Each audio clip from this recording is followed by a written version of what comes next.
Hello everyone, क्या हाल है आप सभी का। तो ब्लड फ्लूइड एंड सर्कुलेशन का लेक्चर नंबर दूसरा लेने जा रहे हैं। हालांकि तो अब ये इसमें हमने अभी पहले लेक्चर मैंने ले लिया है। तो सो बच्चों, जो जो बच्चे अभी तक नहीं देखे हैं, जाए पहले लेक्चर देख के आए, फिर उसके बाद उससे आगे की पढ़ाई करें, क्योंकि लेक्चर बीच से पढ़ना ये सही नहीं होता है बच्चों। समझो ये बात, समझे। क्योंकि अगर आपके पास समय कम है और इधर उधर से पढ़ाई कर रहे हो तो वो भी मत करो, क्योंकि तुम एक जना ही पढ़ लो जिससे कि तुम्हें समझ में आए बच्चों। ठीक है, चलो ठीक है, आगे चला है। तो बच्चों, कहाँ तक आज का मोटिवेशन यही है और चर्चा भी यही था। निगाहों में मंजिल थी, निगाहों में मंजिल थी, गिरे और गिर कर संभलते रहे। हवाओं ने बहुत कोशिश किया, हवाओं ने बहुत कोशिश किया, मगर चिराग आधियों में भी जलते रहे।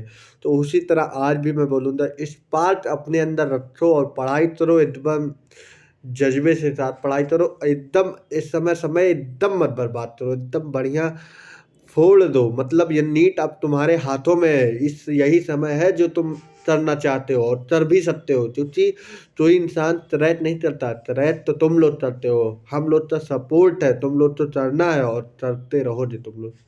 चलो ठीक है। तो मोटिवेशन मैं ऐसे बनाते रहता हूँ और तुम भी पढ़ाई करते रहो, ना कि मोटिवेशन सुनते ही एकदम मोटिवेट हो जाओ, फिर 1 घंटे बाद इधर उधर चाय पीते रहो, पानी पीते रहो। ये सब मत करो, पढ़ाई करो, क्योंकि ये समय तुम लोग के लिए बड़ा कीमती है, बहुत इम्पोर्टेंट है। अगर ये समय तुम लोग वेस्ट कर रहे हो तो समझो अपने तुल्हाड़ी पे मार रहे हो, समझे। तो बच्चों, हम कहाँ पे थे अगले वीडियो में? ब्लड पे थे ना। हाँ, ब्लड। चलो, अगर नहीं भी होंगे तो एक बार तुम लोग का रिवीजन हो जाएगा, क्योंकि मुझे याद नहीं आ रहा है। हालांकि देखो, ब्लड हम पढ़ने जा रहे हैं।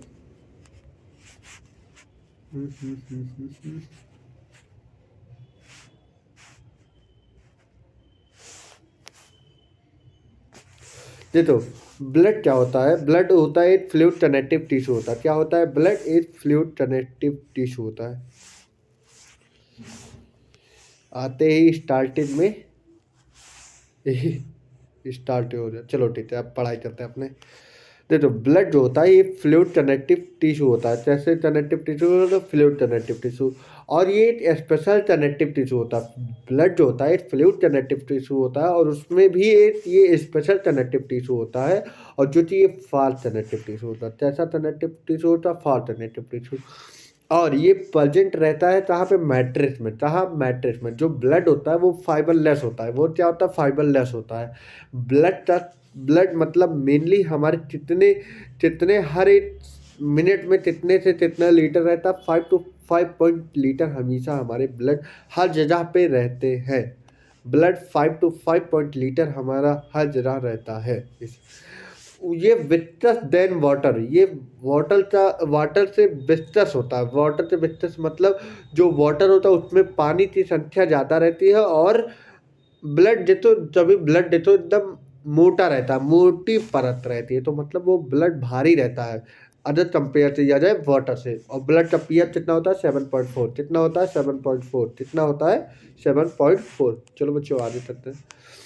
अब ब्लड होम्योपोइसिस बोलते हैं, ब्लड बोलते हैं होम्योपोइसिस। और ये कहाँ प्रेजेंट रहता है? Bone marrow. कहाँ प्रेजेंट रहता है? Bone marrow. कहाँ प्रेजेंट रहता है? Bone marrow. अब ब्लड दो चीज से मिलकर बना है। एक हमारा प्लाज्मा हो जाए, एक हमारा फॉर्म एलिमेंट हो जाए। एक प्लाज्मा हो जाए, एक हमारा फॉर्म एलिमेंट हो जाए। क्या हो जाए? Form element. ठीक है बच्चों। अब उसके बाद देखो, प्लाज्मा क्या होता है? अब जाहिर सी बात, जो हम लोग का ब्लड होता है, अब ये मत बोल देना मुझे नहीं मालूम, ब्लड एक लिक्विड पार्ट होता है, लेकिन वही फॉर्म एलिमेंट होता है वो सॉलिड पार्ट होता है। कैसा पार्ट होता है? सॉलिड पार्ट होता है। कैसा पार्ट होता है? Solid part. अब देखो, अब जो ब्लड है लिक्विड पार्ट होता है। जो हमारा लिक्विड पार्ट होता है वो मेरा 55% होता है। कितना परसेंट? 55% होता है। लेकिन अगर यही बात हम टिक कर दें तो ये 45% होता है। कितना परसेंट? 45%। कितना परसेंट? 45% होता है। ठीक है, अब चलो आगे चलते हैं। देखो, जो ये स्ट्रा तला मतलब भूसे की तला, भूसा मतलब समझते हो ना। भूसे भूसे भूसे समझते नहीं, भूसा। पेल येलो, पेल येलो मतलब हल्का पीला कलर होता है। कैसा कलर होता है? हल्का पीला कलर होता है। मतलब अप्रॉक्स अगर तुम्हें तो इस प्रकार में, मतलब इसका भी हल्का पीला ये कलर में, तो इस कलर में रहता है पेल येलो। ठीक है। अब जो हमारा देखो, जो हमारा ये फॉर्म एलिमेंट होता है वो 3 सेल से बना होता है। एट हमारा हो जाता है आरबीसी, ट्रेबीसी मत समझ लेना बच्चों, आरबीसी है। दूसरा मेरा डब्ल्यूबीसी, तीसरा मेरा प्लेटलेट्स। क्या होता है? RBC, WBC, platelets. अब देखो, जो हमारा ब्लड होता है ये हमारा 55% होता है। मैंने अभी इससे पहले ही ये बात लिखवाया है कि ब्लड जो लिक्विड पार्ट होता है वो मेरा 55% होता है। एज यहाँ पे बात किया जाए 44% होता है, 44% होता है। ठीक है। अब उसमें भी ब्लड में 90 से 90 टू 92% वाटर होता है। क्या होता है? वाटर होता है। क्या होता है? वाटर होता है। ठीक है। हाँ हाँ हाँ, सही है। 90 से 92% वाटर होता है। ठीक है। अब उसके बाद आगे पढ़ो। देखो, इसमें 6 से 8% प्रोटीन होता है। 6 से 8% टू प्रोटीन होता है। 6 to 8% is protein. In fact protein में भी बात की जाए तो 3 प्रकार में, थ्री टाइप्स में डिवाइड है। एक होता है एल्बुमिन। क्या होता है? एल्बुमिन। क्या होता है? एल्बुमिन। एक होता है मेरा एल्बुमिन। दूसरा है ग्लोबुलिन। तीसरा है फिब्रिनोजन। तीसरा है फिब्रिनोजन। ठीक है। एल्बुमिन जो होता है ये मेरा ऑस्मोटिक पोटेंशियल मेंटेन करता है। क्या पोटेंशियल मेंटेन करता है? ऑस्मोटिक पोटेंशियल मेंटेन करता है। ग्लोबिन के पास क्या होता है? ग्लोबुलिन के पास क्या होता है? ये गामा ग्लोबुलिन होता है। क्या होता है? गामा ग्लोबुलिन प्रेजेंट होता है, जो कि ये किस टाइप का वर्ड होता है? इम्यूनोग्लोबिन। इम्यूनोग्लोबिन क्या होता है? अच्छा, इम्यूनोग्लोबिन से तुम्हें एक वर्ड समझ में आ रहा है सर, यहाँ पे इम्यूनो है। क्या है? इम्यूनो। इम्यूनो से एक बात समझ में आ रहा है सर, ये इम्यूनिटी की ही कुछ न कुछ बातें हो रही है यहाँ पे। तो इम्यूनिटी की बातें क्या हो रही है आगे तो देखो, इम्यूनिटी की जब भी बातें हो रही है तो इम्यून सिस्टम, कोरोना आया था तो तुम्हारा पूछा जा रहा था इम्यून सिस्टम जितना जितना ज़्यादा मजबूत होता वो उतना ज़्यादा ब्रीथ इन कर लेता था। ये जैसे कि तुमने पढ़ा हुआ है, ये जानते भी हो। तो वहाँ पे बात कर रहा था इम्यूनोग्लोबिन। इम्यूनो मतलब इम्यून। अच्छा, जब हमारे अंदर कोई वायरस या डिसीज आते हैं तो उसे हम बोलते हैं एंटीजन। क्या बोलते हैं? एंटीजन। लेकिन उससे अगेंस्ट जो हमारा बॉडी वर्क करता है उसे बोलते हैं एंटीबॉडी। उसे जो फाइट करता है, क्या फाइट करता है? फाइट मतलब अगर किसी से युद्ध हो रहा है तो उससे फाइट कर रहा है। मतलब अरे यार क्या हो रहा, रुक जाना। हाँ, देखो, जो हमारा एंटीबॉडी होता है वो लड़ाई करता है। किससे लड़ाई करता है? एंटीजन। एंटीजन क्या है? डिसीज। डिसीज क्या होता है? माइक्रोब। माइक्रोब क्या होता है? Help in defence. भाई ये एंटीबॉडी क्यों वर्तेगा? तुम्हारा बॉडी तभी चोट लगता है तो उस पर आरबीसी तुरंत जाते प्लेटलेट्स बनाता है, एक सबरीन एक क्लॉटिन बनाता है, पपड़ी बनाता है। लेकिन वो पपड़ी क्यों बनाता है? वो तो काम भी छोड़ सकता है ना, लेकिन इसलिए बनाता है क्योंकि तुम्हारे माइक्रोब अंदर ना आ जाए, बॉडी तो अटैक ना कर सकते, इसलिए डिफेंस के लिए। डिफेंस मतलब बचाव के लिए। ठीक है। अब उसके बाद देखो, कुछ हमारे ट्रांजिएंट सब्सटेंस होते हैं। कौन से सब्सटेंस होते हैं? Transient substance. ट्रांजिएंट सब्सटेंस क्या होता है? देखो, एक हमारा ए का मतलब एमाइनो एसिड। क्या हो जाए? Amino acid. ग्लूकोज हो जाए। क्या हो जाए? ग्लूकोज हो जाए। फिर हमारा क्या हो जाए? Na+आयन। क्या हो जाए? Na+आयन। फिर हमारा Cl- आयन, लिपिड या CO3 bicarbonate ion, K+, Mg++, H+। ये सारे हमारे क्या हो जाए? Transient substance. क्या हो जाए? Transient substance. प्लाज्मा में तो क्लॉटिंग फैक्टर आते हैं। प्लाज्मा में तो क्लॉटिंग फैक्टर आते हैं। वो क्या क्लॉटिंग फैक्टर होता है? जब हमें चोट लग जाता है तो ब्लड तो क्लॉट कर देते हैं। ब्लड तो क्लॉट करने का मतलब जब हमें ब्लड चोट लग जाती है तो वो ब्लड क्लॉट क्यों करता है? क्योंकि वो मेरा ब्लड जो हो जाए वो रुक जाए और हमारे अंदर जो एंटीजन का इफेक्ट, एंटीजन अटैक ना कर सके। एंटीजन से बचने के लिए ही तो तुम देख रहे हो यहाँ पे लिखा हुआ है हेल्प इन डिफेंस। लिखा है हेल्प इन डिफेंस। तो क्यों कर रहा था एंटीजन? Antibody defence. ठीक है। अब प्लाज्मा में तो क्लॉटिंग फैक्टर भी होते हैं जो कि ब्लड को क्लॉट करने में मदद करते हैं। ब्लड क्लॉटिंग इसलिए होता है क्योंकि ब्लड बाहर न जा पाए, ठीक है, तो उसमें मदद करते हैं। अब ब्लड जो होता है वो आरबीसी, जब ब्लड कन्वर्ट हुआ आरबीसी में तो आरबीसी क्या बनाएगा, लिम्फ में। क्या आ जाएगा, लिम्फ में। क्या बनाएगा, लिम्फ में।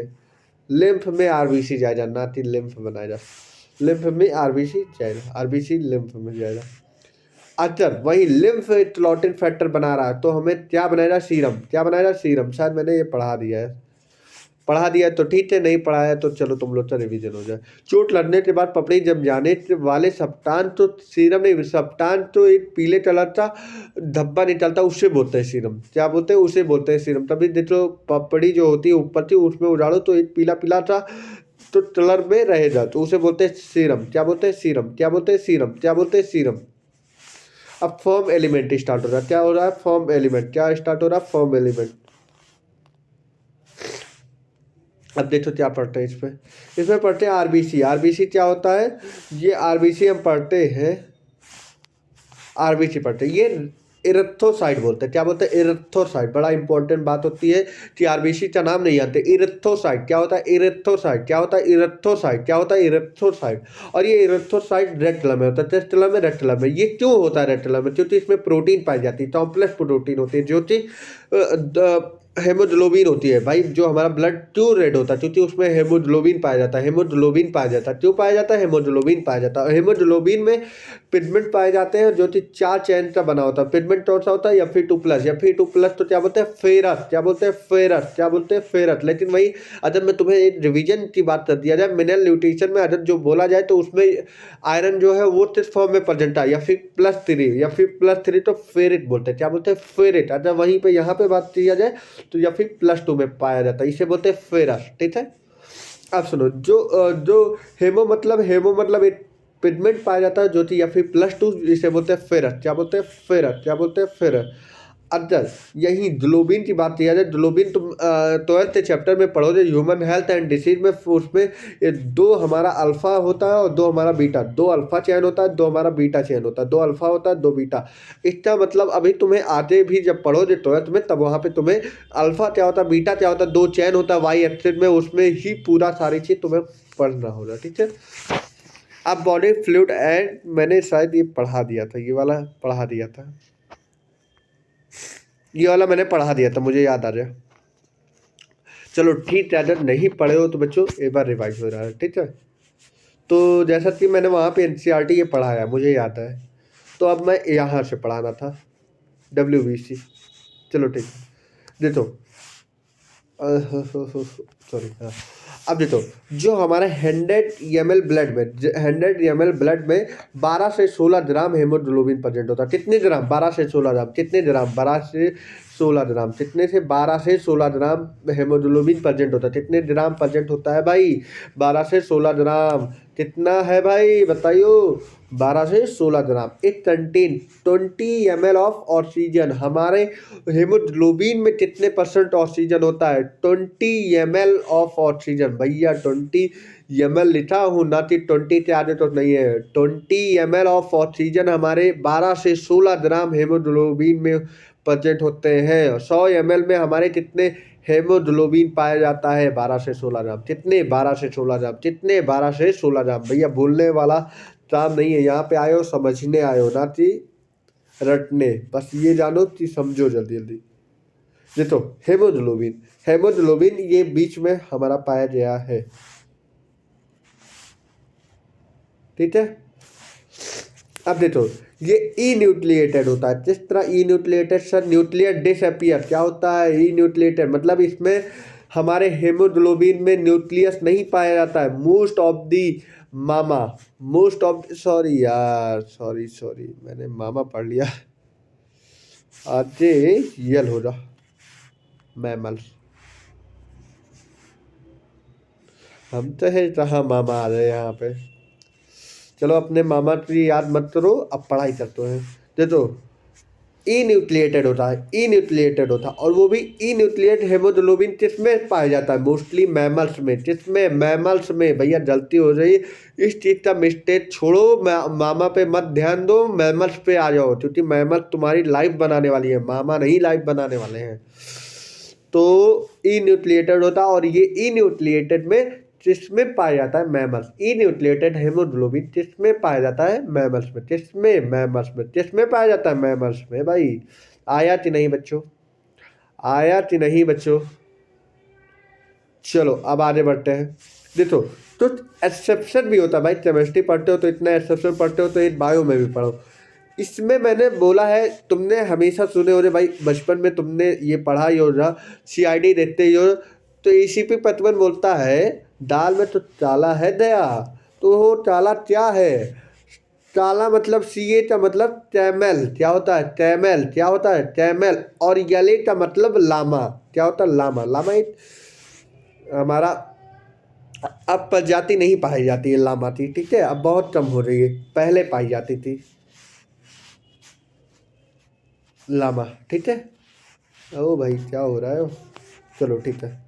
अब देखो, मेच्योर आरबीसी, क्या? मेच्योर आरबीसी, ये मेच्योर आरबीसी है, होता है क्या? होता है मेच्योर आरबीसी होता है। इसका डायोमीटर, इसका डायामीटर की बात कर दिया जाए तो 7 माइक्रोमीटर होता है, 7 माइक्रोमीटर होता है। डायामीटर की बात कर दिया जाए 7 माइक्रोमीटर। ये तुम डी यूनिट ऑफ लाइफ में पढ़े होते, डी यूनिट ऑफ सेल्फ में पढ़े होते, और राउंडेड और बाय कॉन्सेप्ट में होता है, राउंडेड एंड बाय कॉन्सेप्ट में होता है, राउंडेड एंड बाय कॉन्सेप्ट में होता है। आरबीसी फॉर्मेशन में भाई कोई चीज़ हमारा ब्लड होता है वो कहाँ मदद करेगा, किस चीज़ के लिए करेगा? आरबीसी फॉर्मेशन में। और ये कहाँ होता है? मैंने अगर बात कर दिया जाए तो आरबीसी थी, मैंने वहीं पे जब ब्लड की बात किया तो ये बोन मैरो का नाम लिया था। तो ये कहाँ पाया जाता है? रेड बोन मैरो में पाया जाता है, red bone marrow. RBC form take place in red bone marrow. Important point, RBC कहाँ पाया जाता है? रेड बोन मैरो, यार मेरे से भी क्या हो रहा है, रेड बोन मैरो, ठीक है। अब टैमल में जो जाओ यार, हाँ सॉरी, तो यहाँ पे क्या बात है, यहाँ पे O2 आता है और CO2 जाता है। भाई हमारा जो आरबीसी होता है वो O2 तो ले आता है ना, तो तब O2 और डीहाइड्रोजिनेट करता है, डीऑक्सीजिनेट करता है, डीऑक्सीजिनेट करता है। और डीऑक्सीजिनेट का मतलब ऑक्सीजन तो रिमूव करना, ऑक्सीजन तो रिमूव करना। तो भैया O2 तो ले आता है और CO2 तो रिमूव करता है। तो यही बात कर रहा है, O2 तो ले आना और CO2 तो ले जाना, ये ब्लड का ही काम होता है, ये ब्लड का काम ही होता है। तुम्हें ब्रीथिंग में मैंने ये चीज़ पढ़ाया हुआ है, अगर नहीं विश्वास है तुम वहाँ पे जाना, ब्रीथिंग में पूरा पढ़ लेना, फिर तुम्हें समझ में आया, जो पढ़ा हो वो जानता भी होगा। आरबीसी, आरबीसी क्या होता है? आरबीसी तब हमारी डेथ हो जाती है जब वो स्प्लीन हो जाती है, स्प्लीन मतलब ड्रेव वर्ड ऑफ आरबीसी हो जाती है, ड्रेव वर्ड ऑफ आरबीसी, ठीक है। अच्छा, आरबीसी की तो न तो लाइफ स्पैन होती है, आरबीसी की लाइफ स्पैन 120 डे, कितने 120 डे, कितने 120 डे, कितने 120 डेज होता है। और अगर पूछ लिया जाए नंबर ऑफ आरबीसी पर कितने मिलते हैं, नंबर ऑफ आरबीसी की बात कर लिया जाए तो 5.5 मिलियन पर MM³ पर MM³। Number of RBC cell की बात कर दिया जाए तो 5.5 मिलियन पर MM³ होता है, ठीक है। अब आते हैं WBC। अब यहाँ से जो चलेगा थोड़ी फास्ट ट्रैक में चलेगा, फिर उसके बाद NCERT है यहाँ, फिर उसके बाद ये, हाँ अब यहाँ से फास्ट ट्रैक हो जाए, क्योंकि अब यहाँ पे हमें लगता है हम अपने जगह पे आ चुके हैं। हाँ यहीं से हमें स्टार्ट ही करना था। WBC बेटा स्टार्ट हो जाओ, अभी स्पीड बढ़ रहा है क्योंकि टाइम टर्म में पढ़ना जाता है, ठीक है।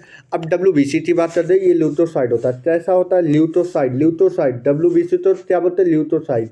अब देखो इसमें हेमोग्लोबिन अपसेंट होता है, WBC में हेमोग्लोबिन अपसेंट होता है, लेकिन ये भी बात सुनो, ये रेड नहीं होता, तभी ये रेड नहीं होता है। जो चीज ये वाइट होता है, जो चीज वाइट होता है। सर यहाँ पे आपने लिखा है कलरलेस, तभी ये बताओ अगर जनरली बोला जाए वाटर एक वाइट कलर है कि नहीं? हाँ वाइट कलर है, लेकिन मैंने ये भी तो लिखा है वाइट प्रेजेंट होता है, लेकिन उसी वाइट को बोलते हैं कलरलेस। क्या बोलते हैं? कलरलेस। क्या बोलते हैं? कलरलेस। और इसका स्ट्रक्चर एम्बियॉइड होता है, कितना होता है? एम्बियॉइड स्ट्रक्चर होता है। और ये हमें क्या जरूरत होती है डब्ल्यूबीसी? डिफेंस करने के लिए, डिफेंस करने के लिए। क्योंकि जब मुझे चोट लग जाती है तो उसे डिफेंस करने का सबसे बड़ा काम होता है डब्ल्यूबीसी का ही, डब्ल्यूबीसी का ही काम होता है। इसका डायमीटर 12 से 15 माइक्रोमीटर। कितना? 12 से 15 माइक्रोमीटर। कितना? 12 से 15 माइक्रोमीटर। अगर इसकी लाइफ स्पैन की बात किया जाए 7 से 10 दिन, 1 वीक रहता है, मेनली 1 वीक ही रहता है लाइफ स्पैन। ठीक है, 7 से 10 दिन इसका लाइफ स्पैन होता है। और ये कहाँ पाया जाता है? White blood marrow. बेटा आरबीसी रेड ब्लड मैरो में पाया जाता है, सॉरी रेड बोन मैरो में पाया जाता है। और लेकिन ये वाइट ब्लड मैरो, ब्लड है ना, हाँ वाइट ब्लड मैरो में पाया जाता है। अब आगे पढ़ो।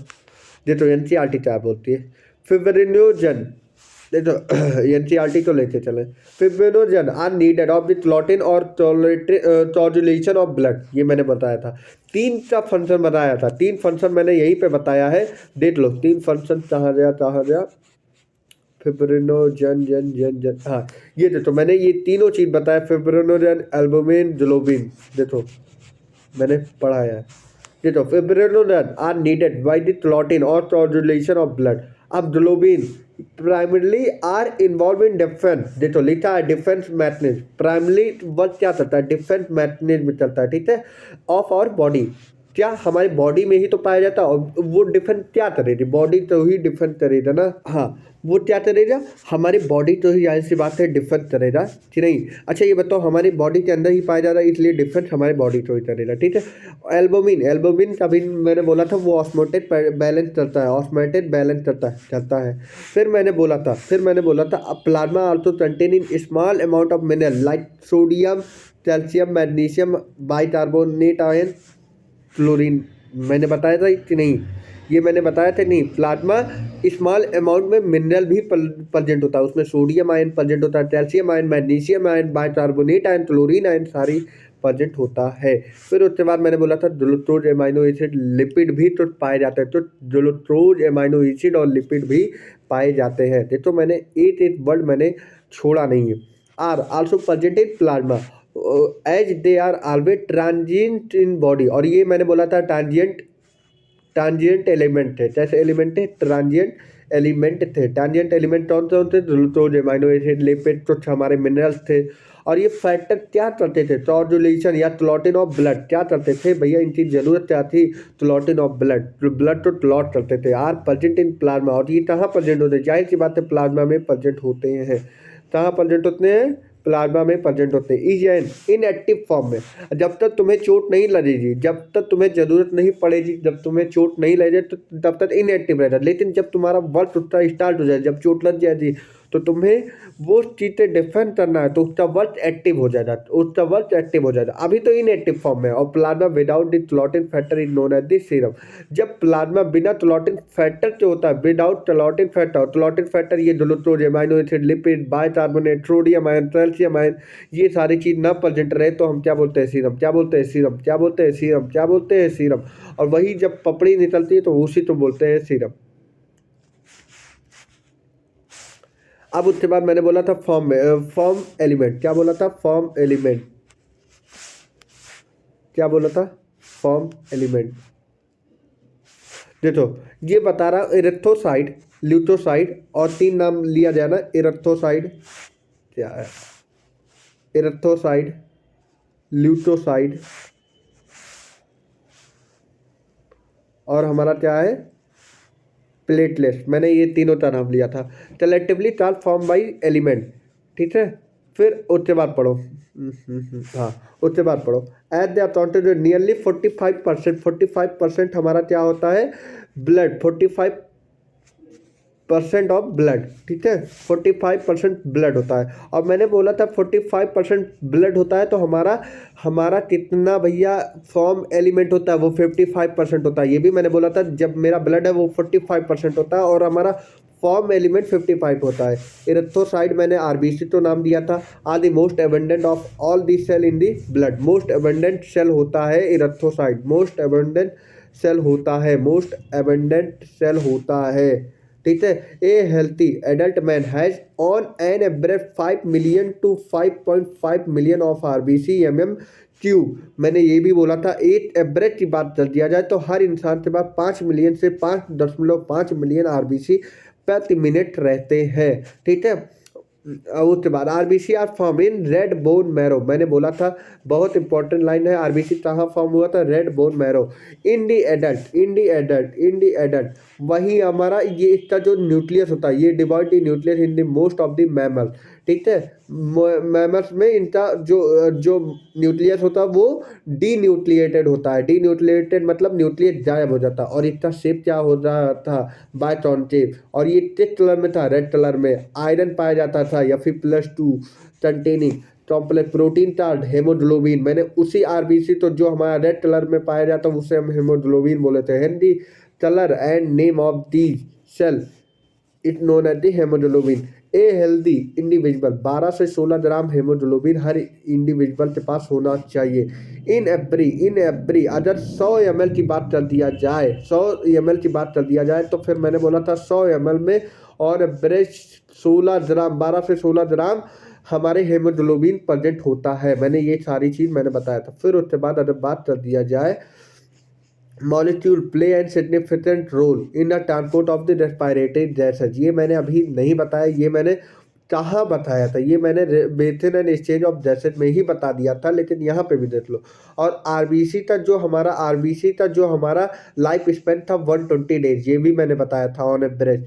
और ये स्प्लीन हो जाता है तो ये डिस्ट्रॉय हो जाता है। जब ये स्प्लीन मतलब ड्रेव्ड ऑफ आरबीसी हो जाता है तो ये डिस्ट्रॉय हो जाता है। डिस्ट्रॉय मतलब इसकी डेथ हो जाती है। अब आ जाए, चलो ल्यूकोसाइट पे आ जाए। अब ल्यूकोसाइट क्या बोलता है, leucocyte are also known as the WBC, क्या बोलते हैं, are also known as the WBC. They are the colourless, कैसे होते हैं, कलरलेस होते हैं। ऑल्सो लैक ऑफ हेमोग्लोबिन, इसके अंदर हेमोग्लोबिन नहीं होता, और हेमोग्लोबिन नहीं होता तो ई न्यूक्लिएटेड होता, नॉट न्यूक्लिएटेड, इसके अंदर न्यूक्लियट प्रेजेंट होता। And relatively lesser number of the average 600 से 8000 प्रति मिनट ट्यूब रहेगा। यम माइनस ट्यूब, यम ट्यूब बोल सकते हो या यम पर ट्यूब बोल सकते हो, मिली पर मीटर ट्यूब, ठीक है, ऑफ द ब्लड। ल्यूकोसाइड आज जनरली शॉर्ट लिव, ये 1 हफ्ते के लिए होते हैं। मैंने बोला था 7 से 10 दिन तक इनकी लाइफ स्पेन होती है। Day we have 2 main strategy of WBC, कौन कौन सी स्ट्रेटेजी है मैंने अभी ये नहीं पढ़ाया, ये चीज़ अभी आगे पढ़ाऊंगा, ये चीज़ अभी नहीं पढ़ाया है तो इसलिए अभी रुक जाते हैं, फिर उसके बाद ये पढ़ाई करते हैं, क्योंकि अभी पढ़ाया नहीं है। उसके बाद देखो इसके टाइप कितने होते हैं हमारे, देखो जो हमारा डब्ल्यूबीसी है वो 2 चीज़ में बटा हुआ है, एक जेरेनोसिल और मेरा हाँ जेरेनोसिल, ए जेरेनोसिल। अब देखो ग्रेनुलोसाइड में और एक ग्रेनुलोसाइड में डिवाइड हुआ, तो इसमें एक ग्रेनुलोसाइड और एक ग्रेनुलोसाइड। अब इसकी बात किया जाए, स्ट्रेन के आधार पे 3 टाइप में होते हैं, स्ट्रेन के आधार पे ये 3 टाइप में बटे होते हैं। कौन, ग्रेनुलोसाइड कौन सा होते हैं, ग्रेनुलोसाइड पहला होता है एसिडोफिल, क्या होता है, एसिडोफिल होता है, क्या होता है, एसिडोफिल। दूसरा बेसोफिल, तीसरा न्यूट्रोफिल। क्या भाई बोला, क्या मैंने बोला, एसिडोफिल, बेसोफिल और न्यूट्रोफिल। क्या क्या क्या मैंने बोला, जरा फिर से बोलो, रिपीट, एसिडोफिल, बेसोफिल, न्यूट्रोफिल, ठीक है, नजर स्क्रीन पे भैया। फिर उसके बाद अब हमारा एड्रेनलोसाइट की बात कर दिया जाए तो ये 3 प्रकार का होता है, 2 प्रकार का होता है। एक मेरा मोनोसाइट होता है, एक मेरा लिम्फोसाइट होता है, एक मेरा लिम्फोसाइट होता है, एक मेरा लिम्फोसाइट होता है। देखो हाँ, देखो ये मेरा मोनोसाइट हो गया, एक मेरा लिम्फोसाइट। एक का मैंने एक टेस्ट बनाया एमएलए। एमएलए मतलब ए ग्रेनुलोसाइट, ए ग्रेनुलोसाइट जिससे थी एक मेरा मोनोसाइट हो जाएगा, एक मेरा मोनोसाइट हो जाएगा, एक मेरा मोनोसाइट हो जाएगा। हट भाई हट, हट। हाँ हाँ, एक मेरा मोनोसाइट हो जाएगा, एक मेरा लिम्फोसाइट हो जाएगा, एक मेरा मोनोसाइट, एक मेरा लिम्फोसाइट। ये एमएलए टेस्ट भी मैं बताते चला हूँ। अब न्यूट्रोफिल जो होता है, neutrophil plus monocyte, neutrophil plus monocyte की बात कर दिया जाए तो ये क्या बनता है, phagocytosis of microbe. Phagocytosis of microbe, ये तुम microbe in human health fair में पढ़ोगे आगे जाते 12th में, ठीक है। अब उससे आगे पढ़ो, इसिनोफिल, ये हमारा कन्वर्ट हुआ इसिनोफिल। ये क्या होता है, हेल्प इन एलर्जी, ये तुम ट्वेल्थ में पढ़ोगे। बस ये तुम्हें यहाँ पे इंट्रोड्यूस करवा दे रहा है, ये सारी टर्म तो मैं ट्वेल्थ में ब्रीफली में पढ़ोगे, लेकिन यहाँ पे ये चीज़ बड़ा इंपॉर्टेंट है। ऐसा मत समझो कि अभी यहाँ नहीं बताया जाएगा, बताया जाएगा, लेकिन वहाँ पे तुम्हें और डिटेल में बताया जाएगा, ठीक है। तो यहाँ पे मैंने वो वर्ड का एकदम मैंने नाम बता दे रहा हूँ, उसका काम क्या होता है, वहाँ पे तुम पूरा डीपली पढ़ोगे, ठीक है। अब आगे पढ़ो।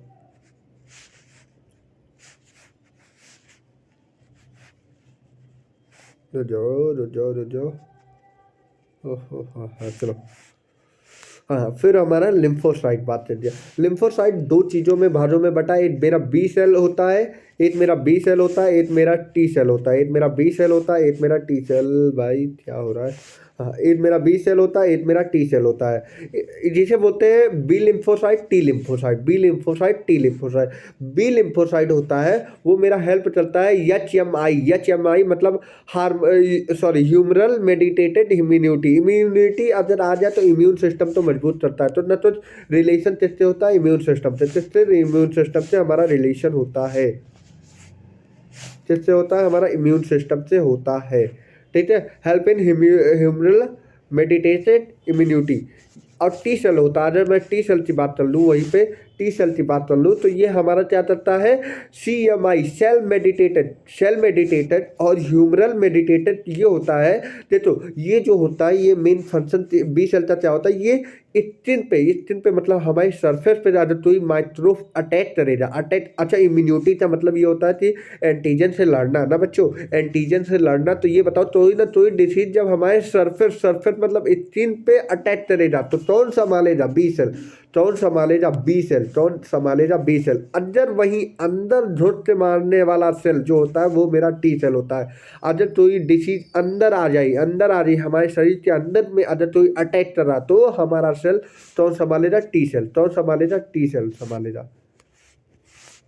टी सेल पर संभालेगा। और T cell cell meditator, cell से मतलब तुम समझ रहे हो, सेल हमारे अंदर होता है। ह्यूमरल जो होता है वो मेरा सेल से बाहर मतलब सरफेस पे ही रहता है। तो अगर बाहर में जो हमारा एंटीबॉडी कौन बनाएगा, बी सेल। और अंदर सेल के अंदर जो हमारा एंटीबॉडी मतलब एंटीजन से कौन लड़ेगा, टी सेल, ठीक है। अब आगे बेसोफिल की बात कर ले। बेसोफिल क्या होता है, ये बेसोफिल मास्ट सेल से रिप्रेजेंट होता है। मास्ट सेल से रिप्रेजेंट होता है। अब ये मास्ट सेल क्या होता है ये भी मैं बताऊंगा। कहीं तो ये मास्ट से तो नहीं आया ये सेल, नहीं है, ऐसा बात नहीं है। देखो ये तीन चीज रिलीज करता है, एक हिपैरिन होता है, एक हिस्टामिन होता है, एक सिस्टोरोटिन होता है। एक हिस्टामिन होता है, हिपैरिन होता है, सिस्टोरोटिन होता है, ठीक है। अब ये क्या करता है, जो ब्लड को जमाने का काम करता है कौन, हिपैरिन। क्या काम करता है, ब्लड को जमाने का काम करता है हिपैरिन। कौन करता है, हिपैरिन। क्या करता है, हिपैरिन। संदिग्ध नहीं रहा, अच्छा ठीक है। अब हिस्टामिन क्या होता है, हिपैरिन का काम समझ में आया, हिपैरिन का वर्क समझ में आया कि नहीं, ओ भाई। हिपैरिन का वर्क समझ में आया। हिपैरिन का वर्क क्या होता है भैया, ब्लड को कंट्रोल करना, ब्लड को सॉरी मैं भी क्या बोलूँ, ब्लड को ब्लड को जमाना। और ब्लड को जमाना तो क्या बोलते हैं, एंटी तो ऑजुलेशन। तो ऑजुलेशन मतलब ब्लड को जमाना, और उसके अगर तो विपरीत काम करे तो एंटी लग जाता है, एंटी तो ऑजुलेशन, ठीक है। फिर उसके बाद भैया हिस्टामिन क्या होता है, ये एलर्जी टॉस करता है। एलर्जी टॉस करता है, एलर्जी टॉस तुम ट्वेल्थ में पढ़ोगे या तुम उसमें ना पढ़ो तो तुम वहाँ पे पढ़ोगे। Sexual reproduction in flowering plant में तीसरी तीसरी तो ये पॉलिनेशन, जो ये फ्लावर के पॉलिनेट है होते हैं मतलब पॉलन ग्रेन होता है, उससे एनर्जी हो जाता है। और तीसरी तीसरी से धूप से हो जाता है भाई, एनर्जी टॉस कर देता है। बस ये तुम जानो, एलर्जी टॉस कर देता है, एलर्जी टॉस कर देता है, ठीक है। अब उसके बाद देखो वेसोटोन्ट्रेटर क्या होता है, सीरोटिन क्या होता है। देखो ये दो नाम पढ़े रहो, आगे ये पूरा आ जाए, डीपली पढ़ूंगा फिर इत्यादि। अब देखो detergent percent of WBC, detergent percent of WBC. अब जितना चीज मैंने अभी पढ़ा है उतना डिटर्जेंट ऑर्डर ट्रिक मैंने पूरा बनाया है। लो लॉन्जर, नो लॉन्जर मंकी ईट बनाना। अब तुम्हें कोई चीज ज्यादा दे दिया जाए, अब मान लो लड्डी सपोज तुम्हें फुल्टी गोलगप्पे ज्यादा पसंद होती है लड़कियों तो ना। अब उन्हें एक दिन भाई बोल दिया जाए लो भाई फुल्टी ही खाओ, तो अब बोलेगा नहीं अब मेरे खाने के बस से नहीं है। उसी तरह अब मंकी की बात कर लिया जाए तो मंकी तो एक दिन बनाना थोक दे दिया जाए तो मंकी बोलता है नो लॉन्जर, अब नहीं खा पाऊंगा क्या बनाना। नो लॉन्जर मंकी ईट बनाना, अब नहीं हो पाएगा, अब मंकी खाना नहीं खा पाएगा क्या, बनाना नहीं खा पाएगा, खाना नहीं। ठीक है, अब देखो इसका ट्रिक क्या है। हाँ देखो भाई ट्रिक बना रहा हूँ तो इसका मतलब ये देखने वाला नहीं है, ये तुम्हें पढ़ना है, रटना है बच्चा, रटना नहीं समझना है। मैं भी बोल जजब बुद्धू हूँ। चलो न्यूट्रोफिल, न्यूट्रोफिल समझे हो, neutrophil, lymphocyte, monocyte, eosinophil, basophil. ये तुम सारा पढ़े तो टर्म सुने ना, टर्म सुने कि नहीं। ये अब हमारा होता 60 से 65%, कितना 60 से 65%। तो नो मतलब 60 से 65%। अब फिर लॉन्डर मतलब 20 से 25%, फिर 6 से 8%, फिर 2 से 3%, 0.5 से 8%। मैक्सिमम किसमें होता है ये बताओ, मैक्सिमम न्यूट्रोफिल में होता है कितना परसेंट, 60 से 65%। कितना परसेंट, 60 से 65%। कितना परसेंट, 60 से 65%। सबसे ज़्यादा क्या होता है न्यूट्रोफिल, सबसे ज़्यादा क्या होता है न्यूट्रोफिल, फिर लिम्फोसाइट, फिर मोनोसाइट, फिर इसिनोफिल, फिर बेसोफिल। ठीक है, सबसे ज़्यादा न्यूट्रोफिल मतलब 60 से 65%, 20 से 25%, फिर 6 से 8%, फिर 2 से 3%, 0.5 से 8%। क्वेश्चन नंबर 1, सबसे कम कितना होता है बेसोफिल, सबसे 6 से 8% कितना होता है मोनोसाइट, कितना होता है मोनोसाइट। अगर लिम्फोसाइट की बात कर दिया जाए, यल से लिम्फोसाइट और 20 से 25%। लिम्फोसाइट अदर, लिम्फोसाइट मतलब लिम्फोसाइट 2 नंबर पे आ रहा है, इसमें याद लो 2020। अगर लिम्फोसाइट की बात कर दिया जाए ये पहला नंबर होता है और ये दूसरा नंबर हो रहा है, तो इस पे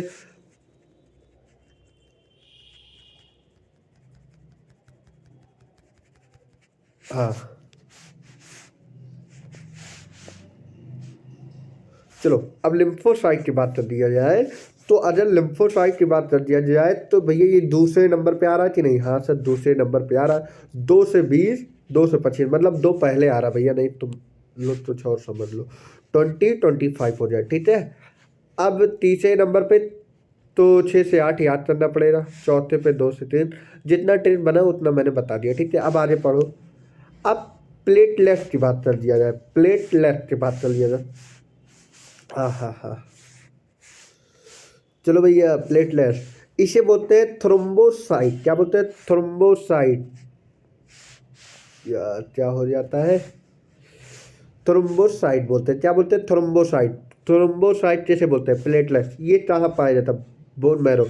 ये लार्जेस्ट सेल होता है बच्चा, लार्जेस्ट सेल हमारा कौन सा होता है, मेगाथेरियोसाइटिस, मेगाथेरियोसाइटिस। ये मैंने पहले चैप्टर में ही बताया था, इससे पहले वाले चैप्टर में, भूलना नहीं वो चीज़। अब इसके बाद ये सेल्फ फर्मेंटेशन करवाता है, ये सेल्फ फर्मेंटेशन, और सेल्फ फर्मेंटेशन करवाने के बाद प्लेटलेट का फॉर्मेशन हो जाता है, जिसका फॉर्मेशन, प्लेटलेट का फॉर्मेशन हो जाता है। क्या हो रहा है, नहीं आना है, आ गया, चलो आ गया। अब देखो प्लेटलेट की संख्या कितनी होती है, number of platelet 1.5 lakh to 3.5 lakh पर mm3। भैया याद चलो, बड़ा इंपॉर्टेंट चीज़ है, प्लेटलेट की हमारी संख्या कितनी होती है, 1.5 लीटर टू 3.5 लाख पर मिलीमीटर क्यूब। उसके बाद देखो अब डेंगू हो जाता है, डेंगू बीमारी तुम सुने ही हो रे भाई, भाई तुम लोग पढ़ाई कर रहे हो, जाहिर सी बात है डेंगू वेनू होता रहता है, या किसी से भी हो सकता है, इससे बच्चे ही रहे। देखो अब डेंगू होता है जब मिनिमम हमारे पास तुम सुने हो रे कि जितना प्लेटलेट डाउन होता रहता है, एक टाइम पे प्लेटलेट डाउन हो जाता है, इंसान की डेथ हो जाती है। तुम ये सुने हो रे, लेकिन तुमने कभी ये सोचा कि प्लेटलेट कितना होना चाहिए, मैक्सिमम कितना होना चाहिए, कितना होना चाहिए? तो ये जाहिर सी बात है, तुम्हें पहले ही बता दिया गया है यार क्या हो रहा है। चलो ठीक है, अब नहीं होगा। देखो 1.5 लाख टू 3.5 लाख मिनिमम होना चाहिए। क्या होना चाहिए? मिनिमम क्या होना चाहिए? ये सॉरी सॉरी मिनिमम बोला हूँ, मैक्सिमम है। ये इतना होना ही चाहिए, ये इतना होना ही चाहिए, ये इतना होना ही चाहिए। लेकिन सर अजब कम हो जा रहा है, तो इसका मतलब डेनू हुआ है। हाँ डेनू हुआ है, तभी प्लेटलेट कम हो रहा है। अब डेनू होने का मतलब ये हो जाता है तुम्हारा प्लेटलेट डाउन होते जा रहा है। क्या हो रहा है? प्लेटलेट डाउन होता रहा।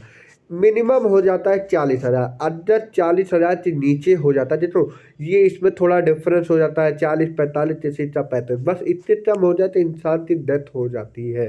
क्या हो जाती है? इंसान की डेथ हो जाती है, किसी पर्सन की डेथ हो सकती है। ठीक है, अब देखो हो सकती है, हो जाती नहीं भाई, किसी की इम्यूनिटी भी तो होती है, तभी तभी इम्यूनिटी मजबूत रहती है। तो वो भाई नारियल पानी और बोलते थे कौन सा फल, कीवी फल, ये सारे खाने से हमारा प्लेटलेट्स बढ़िया हो जाता है। इसलिए कीवी उवी फल, नारियल पानी पी लो, जैसे कि ये सारी चीज़ पियो। ग्रीन सब्जियां खा लो, जैसे पालक हुए, ये सब सोया हुआ खाया जाता है भाई, ये सब खा लो। अपना जो ये प्लेटलेट डाउन है, तब वो नॉर्मल हो जाता है। ठीक है, अगर कम हो जाए तो हमारा एक डिसऑर्डर, सॉरी, अगर ब्लड कम हो जाए बट और नो क्लॉट, मतलब जो हमारा ब्लड क्लॉटिन होता है, मान लो एंटी क्लॉटिन हो जाए, जो ब्लड क्लॉटिन ही ना हो, तो उसे बोलते हैं ब्लीडिंग डिसऑर्डर। भैया ब्लीडिंग डिसऑर्डर किसके सिम्टम्स से होते हैं? ब्लड जब क्लॉट नहीं होता है, ब्लड जब क्लॉट नहीं होता है क्या होता है? Bleeding disorder. ब्लड जब क्लॉट नहीं होता तो क्या फॉर्म होता है? Bleeding disorder. क्या फॉर्म होता है? Bleeding disorder. Many clotting factor during blood clotting. हमेशा जानते हो, मैंने अभी पढ़ाया कि ब्लड क्लॉट होता है, लेकिन अगर क्लॉट ना हो तो कौन सा डिसऑर्डर हो पाया जाता है? Bleeding disorder. ठीक है, मिनिमम हमारा कितना होना चाहिए? मिनिमम हमारा सॉरी सॉरी मिनिमम 40,000 होना चाहिए। ठीक है, अब उसके बाद चलते हैं 11। अभी 40 पेज में मैंने 11 पेज ही पढ़ाया है, काफ़ी समय लग जाएगा। देखो एबीओ ध्रुव क्या होता है, ये देखो सभी पर्सन में ब्लड कंपोजिशन तो सिमिलर होता है, ब्लड कंपोजिशन तो सिमिलर होता है, परंतु उनका एबीओ ध्रुव आरएच एंटीजन से डिफरेंस होता है। उनका एबीओ ध्रुव जो होता है आरएच एंटीजन से डिफरेंट होता है। एंटीजन क्या होता है? अभी मैंने पढ़ाया था, अभी एंटीजन क्या होता है? आरएच ध्रुव। देखो आरएच ध्रुव जो होता है और एबीओ, अब यहाँ से ब्लड ध्रुव की बात कर स्टार्टिंग हो रही।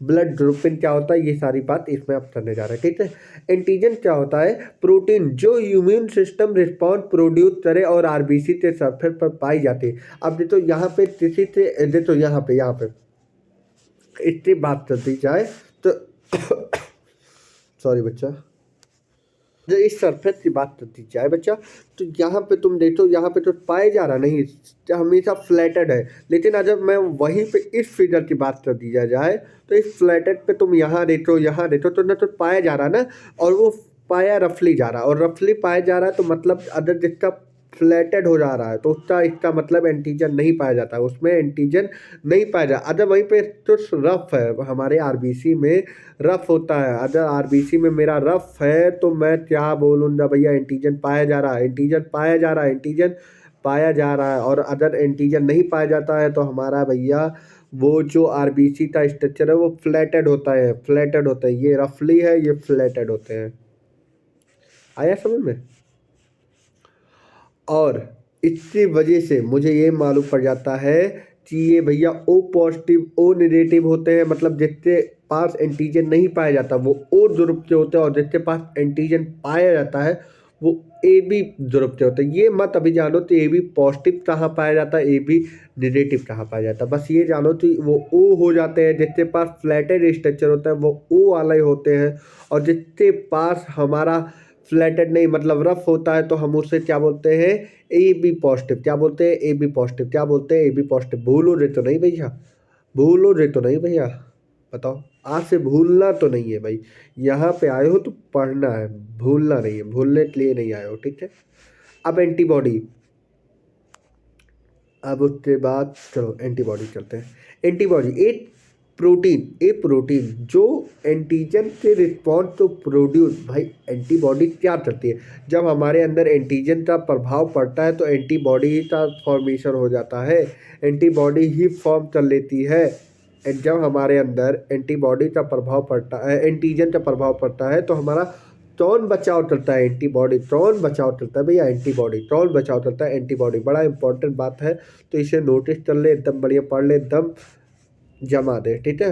अब उसके बाद एंटीबॉडी क्या होता है, या इम्यूनोग्लोबिन। भैया इम्यूनोग्लोबिन क्या होता है, एंटीजन तो मारता है, इम्यूनिटी तुम्हारी कितनी है, कितनी मजबूत है, एंटीजन तो कितना मारने का प्रभाव रखता है। कोरोना में जिसके पास इम्यूनिटी कम थी वो जल्दी डेथ हो जाती थी, लेकिन जिसके पास इम्यूनिटी थी कोरोना होने के बावजूद भी तो न तो ज़्यादा क्वारंटाइन हुए थे, तो वो शायद भी अभी एकदम बढ़िया बिंदास है, ठीक है।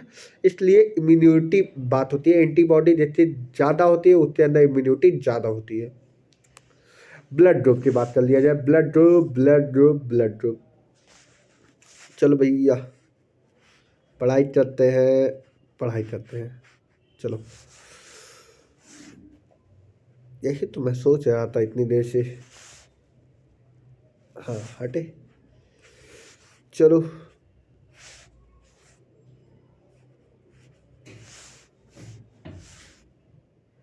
तो जाओ बच्चों, अब देखो यहाँ की बात करने जा रहे हैं, ठीक है। अब देखो ब्लड ग्रुप जो ये होता है, ये हमारा ब्लड ग्रुप जो ए होता है, ब्लड ग्रुप ए, ब्लड ग्रुप उसके पास एंटीजन कैसा होता है, ए वाला। और उसके पास जस्ट अपोजिट, अगर वो जस्ट अपोजिट होता, देखो जब हमारा एंटीबॉडी होता है एंटीजन का अपोजिट, अगर हमारे पास, तुम ये जानो कि जब हमारे मारने वाले जब हमारे सैनिक मारते हैं जैसे दूसरे, अगर उसकी बात छोड़ो, जैसे तुम लोग लड़ाई करते हो तो तुम लोग कबड्डी जब खेलते हो तो वहाँ पे तुम्हारे अपोजिट पावर देखी जाती है ना, जिससे ज़्यादा पावर होती है वही उस एंटी, जैसे तुम्हारे पाले में तो ये आता है भाई, पतलो पतलो इधर से, तो तुम लोग की एंटीबॉडी जितने ज़्यादा होती है उसे नहीं पकड़ पाते हैं, तो एंटीबॉडी उल्टा होना चाहिए। नहीं समझ में आ रहा है। जैसा कि पढ़ाई की बात ले लो, तो अब पढ़ाई जितने ज़्यादा पढ़ता हो उससे ज़्यादा एंटीबॉडी पाई जाएंगी, उससे अलग कैरेक्टर पाए जाते हैं। और जो पढ़ने वाला नहीं रहेगा उसका एंटीजन तो अलग होगा। तो वही होगा जो लड़ाई से लड़ थे, मतलब अब लड़ाई से यहाँ मतलब डिसीज की बात कर दी जाए, ठीक है। जो डिसीज से लड़ ले वो वही एंटीबॉडी होता है। तो उसका उल्टा बनता है, एंटीबॉडी हमेशा उसी रूप में नहीं बनता है। जो एंटीजन ए आ रहा है तो उसका अपोजिट क्या बनेगा, बी। अगर यहाँ पे बी आ रहा है तो एंटीजन हमारा क्या बनेगा, ए। और जब मेरा antibody blood group A B है और एंटीजन ए बी होगा, एंटीजन और ब्लड ग्रुप सेम रहेगा, तो उसका अपोजिट क्या हो जाएगा, एंटीबॉडी। देखो एक एक्सेप्शन इसमें पढ़ो, इसमें नील हो जाता है, क्योंकि ए बी जब दोनों पाया जाता है तो ये यूनिवर्सल एक्सेप्टर होता है। वहीं पे अगर यहाँ पे ओ आ जाए तो ये यूनिवर्सल डोनर होता है, यूनिवर्सल डोनर होता है, ठीक है। अब यहाँ पे एंटीबॉडी ए बी पाया जाता है, एंटीबॉडी बी में, इसमें ओ में, ठीक है। डोनर ग्रुप ये कैसे कैसे डोनेट कर सकता है, जो हमारा ए वाला होता है ये ए ओ तो डोनेट करता है, बी ओ तो डोनेट कर सकता है, और ये ए बी तो भी डोनेट कर सकता है, ए तो बी तो भी, ओ पे भी, ठीक है। और ये सिर्फ ओ वाला, ओ नेगेटिव ओ तो ही डोनेट कर सकता है, ठीक है, ब्लड ग्रुप। अब आगे पढ़ते हैं आर एच एंटीजन। अब होता क्या है आर एच एंटीजन, अब तुम्हें लगता होगा कि सर ये ब्लड वाला मामला भी ठीक ठाक है, नहीं ठीक ठाक नहीं है। तो आर एच एंटीजन पहले टाइम में सबसे पहले मोटिवेट हो गया, जानते हो हमारे साइंटिस्ट, हमारे जितने बायोलॉजिस्ट हैं सबसे पहले जानवरों में ही खोज किए हुए हैं, तुम जानते भी हो। हाँ हट जा। हाँ सबसे पहले आर एच रीनियस मंकी में हुआ था, किसमें, रिसर्च टेस्ट पे हुई थी मंकी पे, ये मंकी पे ही खोजा गया था। ठीक है। बाद में मैन में भी पाया गया, बाद में इंसानों में पाया गया। सबसे पहले अगर आरएच एंटीजन चेस्ट में पाया जाता, मंकी में, चेस्ट में, मंकी में, बाद में मैन में। अब देखो वर्ड में 8% आरएच पॉजिटिव होंगे और 20% आरएच निगेटिव होंगे। मेजोरिटी कितनी है निगेटिव वाले, और पॉजिटिव कितने हैं सब। जाहिर सी बात है, तुम ये जान लो पॉजिटिव वाले बहुत कम मिलेंगे, जो सबसे बढ़िया टॉप पे होते हैं वो कम होते हैं, और जो नॉर्मल से जिंदगी जीते रहे वो हजारों लोग होते हैं। तो बस यही जानो, जो आरएच पॉजिटिव होता है, आरएच एंटीजन पॉजिटिव होता है वो 8% होता है, और जो आरएच एंटीजन नेगेटिव होता है वो 20% होता है वर्ल्ड में। ब्लड का ट्रांसफ्यूजन लेन देन कराने से पहले एबीओ ब्लड ग्रुप और आरएच एंटीजन मैच कर लेना चाहिए। बात ये समझो कि जब हमें लगता है कि ब्लड किसी का भी किसी में भी ट्रांसफ़र हो सकता है, नहीं, तुम भी सुने हो जाए अस्पतालों में कि भैया ए वाला जो ब्लड ग्रुप होता है वो ए तो ही दे सकते हैं, बी वाले बी तो ही दे सकते हैं, या जो जैसा कि मैंने अभी पहले बताया कौन कौन किसे दे सकता है ब्लड ग्रुप, कौन कौन नहीं दे सकता है। तो ये सारे ब्लड ग्रुप जैसे ए वाले ए ओ तो ही दे सकते हैं। तो उसी हिसाब से तुम इधर उधर का ब्लड किसी और तो दे सकते हो, तो उसमें भी दिक्कतें आ सकती हैं। तो ब्लड का ट्रांसफ्यूजन लेन देन कराने से पहले एबीओ का और आरएच एंटीजन का मैच कर लेना चाहिए। ब्लड ग्रुप तो मैच ही करना चाहिए, प्लस एंटीजन का भी मैच करवा लेना चाहिए। एंटीजन अभी आगे बताता हूँ एंटीजन कहाँ से आ जाते हैं और कहाँ से एंटीजन नहीं आते हैं। ये तो अब जो इसके बाद बहुत इंपॉर्टेंट टॉपिक स्टार्ट हो रहा है, एकदम ध्यान से पढ़ना, ठीक है। ए प्लस ए डोनर होता है और ए प्लस एक्सेप्टर होता है। ए प्लस डोनर होता है, क्या होता है ए प्लस डोनर। ए प्लस तो दे सकता है, ए प्लस डोनर ए प्लस तो दे सकता है, तो ये भैया सही है, ये भैया सही है। ए प्लस ए माइनस तो दे सकता है, ए प्लस ए माइनस तो दे सकता, सॉरी ए प्लस ए माइनस तो नहीं दे सकता भाई, सॉरी मेरे से भी कभी कभी गलती हो रही, नहीं दे सकता। वहीं ए माइनस ए प्लस तो दे सकता है, ठीक है। अब देखो तुम्हें ये ट्रिक बता रहा हूँ, प्लस प्लस तो दे सकता है, प्लस प्लस तो दे सकता है, लेकिन भैया प्लस माइनस तो नहीं दे सकता। तुम लोग पढ़ते हो रहे तो जो टॉपर रहता हो जब वो अपने बराबरी वाले तो ध्यान देता रहता है, लेकिन अगर तुम्हें लगता है तुमसे कम वाले ध्यान दे जब वो नहीं देता है, तो ए प्लस ए माइनस में नहीं देता है। लेकिन वहीं पे एक छोटा इंसान, मतलब अगर किसी कमजोर व्यक्ति तो वो चौड़ से पा जाए तो वो हर बड़े इंसान को भी दे देता है, बोलता है क्या यार तुम भी याद रखोगे मुझे, तो वो भी दे देता है अपना चौड़ से, ठीक है। तो ए प्लस ए माइनस तो नहीं देता है, हमेशा पॉजिटिव निगेटिव तो नहीं देता है, पॉजिटिव पॉजिटिव में देता है और निगेटिव पॉजिटिव में देता है, ठीक है। अब देखो होता क्या है, अब यहाँ पे दिक्कत क्या आती है, ये बड़ा इंपॉर्टेंट है, बड़ा इंपॉर्टेंट है, ठीक है। देखो डोनर होता है दाता, दाता मतलब देने वाला, और रेसिपिएंट तो क्या बोलते हैं लेने वाला, जराही, क्या हो जाए रेसिपिएंट, उसे बोलते हैं जराही। आर एच पॉजिटिव तो दे सकता है, अब सुनो आर एच पॉजिटिव तो दे सकता है। अभी वहाँ पे ब्लड ग्रुप की बात की, अभी यहाँ पे एंटीजन की बात कर रहा हूँ। आर एच पॉजिटिव तो दे ही सकता है, आर एच नेगेटिव तो दे सकता है, और नेगेटिव पॉजिटिव तो दे सकता है, और पॉजिटिव नेगेटिव तो नहीं देता। तो बस तुम एक एक्सेप्शन याद रखो कि पॉजिटिव वाला भैया नेगेटिव तो नहीं देता, बस वहीं पे वो भी था कि पॉजिटिव वाला नेगेटिव तो नहीं दे रहा था। और यहाँ पे भी एंटीबॉडी में भी एंटीजन तो भी आर एच एंटीजन तो भी पॉजिटिव नेगेटिव नहीं दे सकता। अब उसके बाद अब सुनो, ये बड़ा इंपॉर्टेंट नाम है, इरेथ्रोब्लास्टोफॉयलेसिस, इरेथ्रोब्लास्टोफॉयटेलेसिस, इरेथ्रोब्लास्टोफॉयटेलेसिस, ठीक है। अब ये क्या होता है, इरेथ्रो मतलब इरेथ्रोसाइट, ब्लास्टो मतलब रप्चर, और फॉयटेलेसिस जब बच्चा अभी गर्भ में मतलब यूट्रस में है, जिसमें यूट्रस में है, जिसमें होता है बच्चा यूट्रस में, जब चाइल्ड यूट्रस में हो, ठीक है। उसके बाद अब देखो ये इंपॉर्टेंट टॉपिक स्टार्ट होने जा रहा है, एकदम इम्पोर्टेंट। अब देखो जब ये हर बैंड मतलब आर एच पॉजिटिव और वाई मतलब आर एच निगेटिव, जब इन लोग का फर्टिलाइजेशन होने के बाद, जब हमारा क्या नाम है चाइल्ड एम्ब्रियो में, अभी ये देखो अभी ये बर्थ में है, बर्थ मतलब अभी ये यूट्रस में है, किसमें है, यूट्रस में है, ठीक है। तो यहाँ पे देखो ये वाला किनारा ये हमारा यूट्रस में आ जाए, ठीक है। ये हमारा प्लेसेंटा होता है, ये जो वॉल लगा है, ये जो वॉल लगा है भैया, ये प्लेसेंटा होता है, ये हमारा प्लेसेंटा होता है, नहीं देखा है। चलो तो ये और कलर दिखते हैं, तो ही कलर, तो ही बढ़िया कलर, तो चला कलर है अलग ही तो ना। देखो ये जो वॉल है, बस ये जानो प्लेसेंटा, मैंने यहाँ पे लिखा हुआ है, ये जो वॉल है प्लेसेंटा होता है, ठीक है। जो लंबी सी लाइन है रही, जो कनेक्टेड है ये वॉल, ये वाला वॉल, इसे बोलते हैं प्लेसेंटा, ठीक है। और ये मेरा एम्ब्रियो है, क्या है, एम्ब्रियो।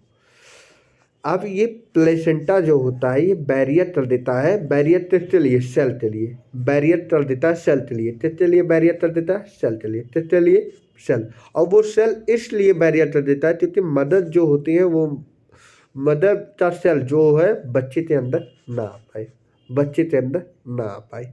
अगर बच्चे के अंदर ना आ पाए क्योंकि अभी एम्ब्रियो जो होता है वो बहुत नाजुक सा होता है, अभी वो उसके अंदर इम्यूनिटी मजबूती नहीं होती है, ठीक है। इसलिए सेल तो बैरियर कर देता है, सेल तो बैरियर मतलब सेल तो रोक देता है जाने से। सर तब उसके अंदर क्या मतलब फूड वूड कैसे जाता है, ब्रीथिंग व्रीथिंग कैसे लेता है, वो प्लेसेंटा से लेता है, ना कि वो, मतलब तुम ये जानो प्लाज्मा के लिए परमिएबल होता है, प्लाज्मा इसके अंदर आ जा सकता है, प्लाज्मा मतलब आरबीसी आ सकता है, आरबीसी डब्ल्यूबीसी ये आ जा सकता है, लेकिन सेल नहीं आ जा सकता, सेल नहीं आ सकता। फ्लूइड, फ्लूइड मतलब आरबीसी भैया, आरबीसी जो होता है, आरबीसी या सॉरी ये बोल दो प्लाज्मा, तुम बस इतना समझो, प्लाज्मा जो होता है, प्लाज्मा, प्लाज्मा तुमने देखा था ये लिक्विड पार्ट होता है, और लिक्विड पार्ट से ही हमारा जो फूड होता है वो अंदर बाहर जा सकता है, ठीक है, बस इतना जानो। अब देखो, उसके बाद देखो फीटस, फीटस यहाँ पे तो पहला फर्स्ट प्रेगनेंसी में बढ़िया फीटस मेच्योर हो गया, बढ़िया हो गया। अब उसके बाद ये बर्थ कैनाल होता है, क्या होता है, बर्थ कैनाल होता है, ठीक है। ये बच्चे की डिलीवरी हो चुकी है, इसे बोलते हैं नैनो एट, नैनो एट मतलब नवजात शिशु, नवजात शिशु बोलते हैं, ठीक है। अब इसके बाद पढ़ते हैं, अब देखो ड्यूरिंग डिलीवरी, डिलीवरी के वक्त हम क्या होता है आप देखते हैं, प्लेसेंटा इज डैमेज, जब प्लेसेंटा से हम लोग जो चाइल्ड होता है प्लेसेंटा तो क्या करते हैं, बच्चे तो निकाल लेते हैं, प्लेसेंटा इज डैमेज, और प्लेसेंटा डैमेज हो जाता है तो अब देखो यहीं से इंपॉर्टेंट पॉइंट, बड़ा इंपॉर्टेंट पॉइंट है, ये देखो ये सुनो बड़ा इंपॉर्टेंट पॉइंट है, क्योंकि ये आने का चांसेस भी है। During placenta, during delivery placenta is damage, so blood of new born is slightly mixed with mother. बोल रहे हैं जब प्लेसेंटा तो तट चलते हैं, कुछ सेल, कुछ सेल मतलब थोड़ा सा जो मदर सेल प्लेसेंटा बैरियर कर दिया था सेल के लिए ना, तो जब काटा गया वो प्लेसेंटा तो कुछ पॉइंट स्लाइटली मिक्स हो गया, जो मदर का सेल था वो न्यू बॉर्न बेबी में, न्यू बॉर्न मतलब नवजात शिशु में मिल गया, ठीक है। तो बच्चे भी सही, माँ भी सेफ, मतलब मदर भी सेफ और चाइल्ड भी सेफ। चलो पहली प्रेगनेंसी तो सही हुई। अब दूसरी प्रेगनेंसी में दिक्कत होती है, जिसमें दूसरी प्रेगनेंसी में दिक्कत हो जाती है, क्या दिक्कत होती है अब पढ़ते हैं।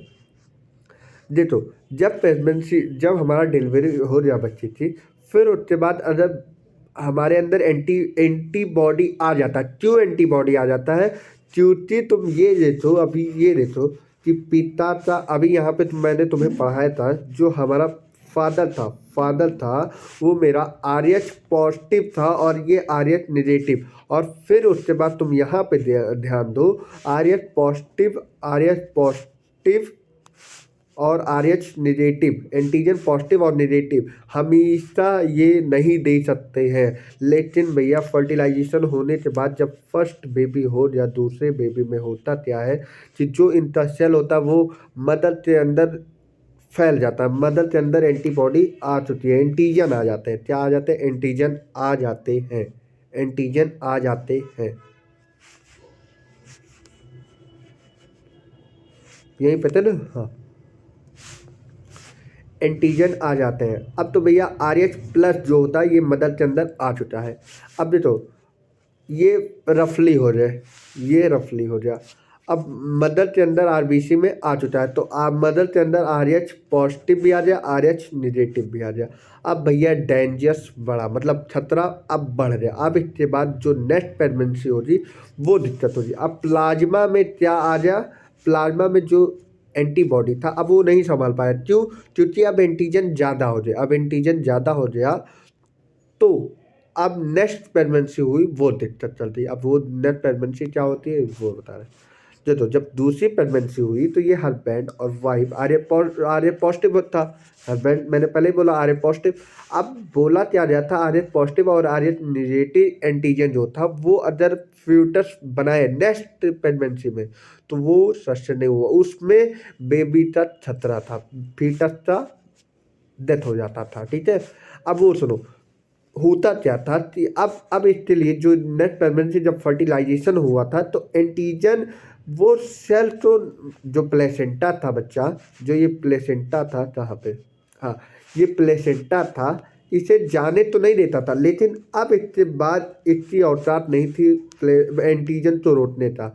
एंटीजन तो रोकने की औकात नहीं थी। और एंटीजन क्या होता है, डिसीज होता था, डिसीज होता था।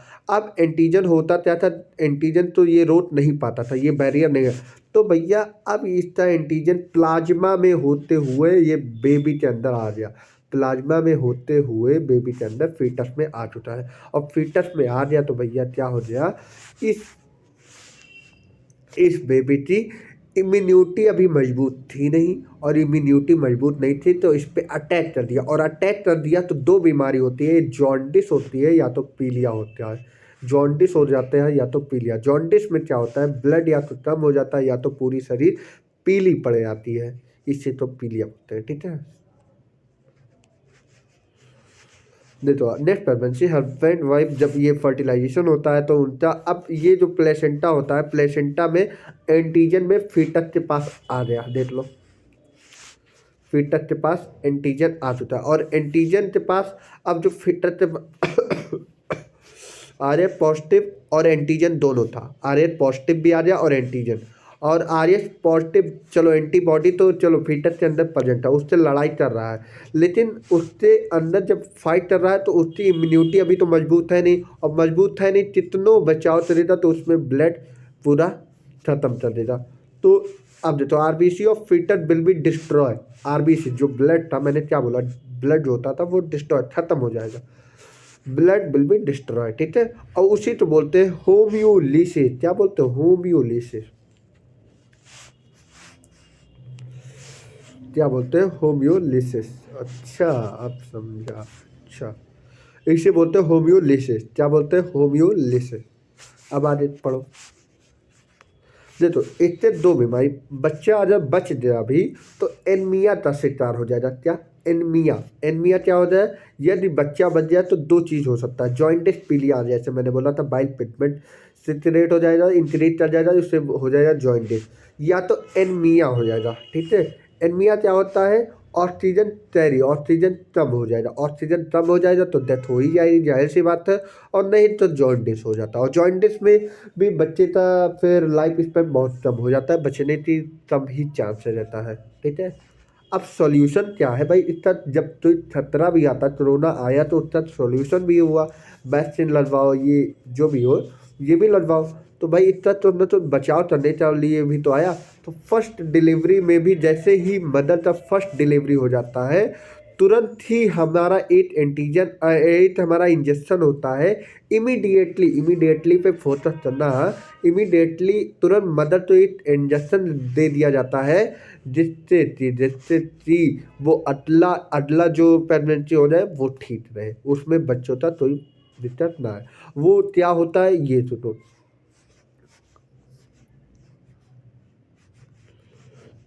नहीं जो जॉइंट चले इंजेक्शन लगा दिया जाए। ठीक है, तुरंत ही एक इंजेक्शन आता है वो लगा दिया जाए। तो जो जो तो उस चीज़ का मैंने उस इंजेक्शन का शायद नाम हट गया है, शायद नाम हट गया कि आगे हो जा, वो अभी मैं इतना बताता हूँ, वो मैं तुम्हें एनसीईआरटी से दिखा देता हूँ। एनसीईआरटी एबीओ, फिर उसके बाद ये दे दो। उस इंजेक्शन का यहाँ नाम होगा। उस इंजेक्शन का नाम कहाँ है? वाल्व फॉर्म बाय दी मतलब फ्लैप सर्फ टैच अपसेट दी राइट वेंट्रिकल। नहीं, ये तो दूसरा पा गया, ह्यूमन सर्कुलेटरी पा गया ना। रुक जाओ भाई, क्या कर रहे हो? जो जाओ, कहाँ गया? हाँ बच्चों, ये थोड़ा पेज मिल रहा है। हाँ, यहाँ पे आ गया। आरएच पॉजिटिव यहाँ पे था। वही चीज़ हम भी सोच रहे थे कहाँ गया, थोड़ी ढूंढने में लग गया।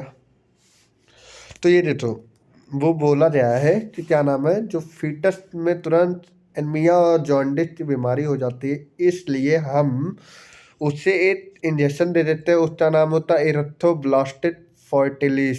ये इंजेक्शन होता है। ये सारी चीज़ें मैंने पढ़ाया हुआ चीज़ था। मैंने ये पहले ही, सबसे पहले ही ये इंजेक्शन देने की बात कर दिया था, क्योंकि आज ही मैंने ये चीज़ पढ़ाया था। इरेथ्रोब्लास्टोसिस फॉर्टिलिस, ये इंजेक्शन देने की वजह से मदर में जो होता है, बोला है RH antibody of the mother immediately after the delivery of first child. तुरंत पहले बच्चे का डिलीवरी होने के बाद इमीडिएटली उस इंजेक्शन का दे देने की वजह से उसमें एंटीजन जो होते थे वो मर जाते हैं, दूसरे में फिर इफेक्ट ना हो पाता है। ठीक है, तो मैंने जैसा कि एनसीईआरटी लेते चला हूँ बेटा, देख लो।